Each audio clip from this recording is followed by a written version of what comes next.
Hello, and welcome to the weekly Bible reading from the West Main Church of Christ in Lewisville, Texas.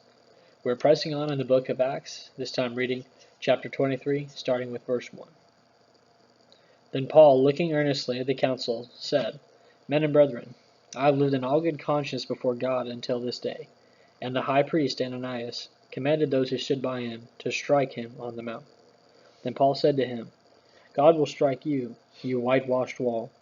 For you sit to judge me according to the law, and do you command me to be struck contrary to the law?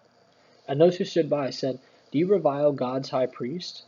Then Paul said, I did not know, brethren, that he was the high priest. For it is written, You shall not speak evil of a ruler of your people. But when Paul perceived that one part were Sadducees, and the other Pharisees, he cried out in the council, Men and brethren, I am a Pharisee, the son of a Pharisee. Concerning the hope and resurrection of the dead, I am being judged. And when he had said this, a dissension arose between the Pharisees and the Sadducees, and the assembly was divided. For the Sadducees say that there is no resurrection, and no angel or spirit, but the Pharisees confess both. Then there arose a loud cry, and the scribes of the Pharisees' party arose and protested, saying, We find no evil in this man. But if a spirit or an angel has spoken to him, let us not fight against God. Now when there arose a great dissension, the commander, fearing lest Paul might be pulled to pieces by them, commanded the soldiers to go down and take him by force from among them and bring him into the barracks. But in the following night the Lord stood by him and said, Be of good cheer, Paul, for as you have testified for me in Jerusalem, you must also bear witness at Rome. And when it was day, some of the Jews banded together and bound themselves under an oath, saying that they would neither eat nor drink until they had killed Paul.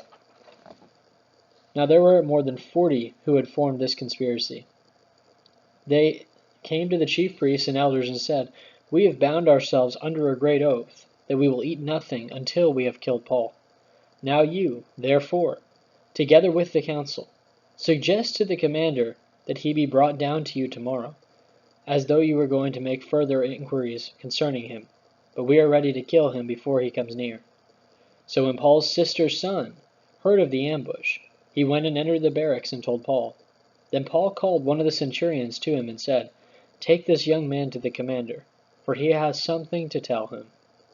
So he took him and brought him to the commander and said, Paul, the prisoner, called me to him and asked me to bring this young man to you. He has something to say to you. Then the commander took him by the hand, went aside, and asked privately, What is it that you have to tell me? And he said, The Jews have agreed to ask that you bring Paul down to the council tomorrow, as though they were going to inquire more fully about him. But do not yield to them, for more than 40 of them lie in wait for him, men who have bound themselves by an oath that they will neither eat nor drink till they have killed him. And now they are ready, waiting for the promise from you. So the commander let the young man depart, and commanded him, Tell no one that you have revealed these things to me. And he called for 2 centurions, saying, Prepare 200 soldiers, 70 horsemen, and 200 spearmen to go to Caesarea at the 3rd hour of the night, and provide mounts to set Paul on, and bring him safely to Felix the governor. He wrote a letter in the manner, saying, Claudius Lysias, the most excellent governor Felix, greetings. This man was seized by the Jews and was about to be killed by them. Coming with troops, I rescued him, having learned that he was a Roman. And when I wanted to know the reasons they accused him, I brought him before their council. I found out that he was accused concerning questions of their law, but had nothing charged against him, deserving of death or chains. And when it was told to me that the Jews lay in wait for the man, I sent him immediately to you, and also commanded his accusers to state before you the charges against him. Farewell. Then the soldiers, as they were commanded, took Paul and brought him to Antipatris. The next day they left the horsemen to go on with him, and returned to the barracks. When they came to Caesarea and had delivered the letter to the governor, they also presented Paul to him.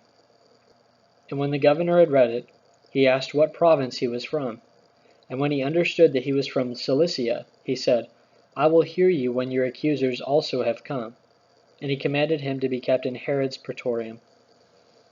We invite you to check back in daily to find videos from Brother Benjamin Lee as he discusses this chapter in more detail. Once again, thank you for listening.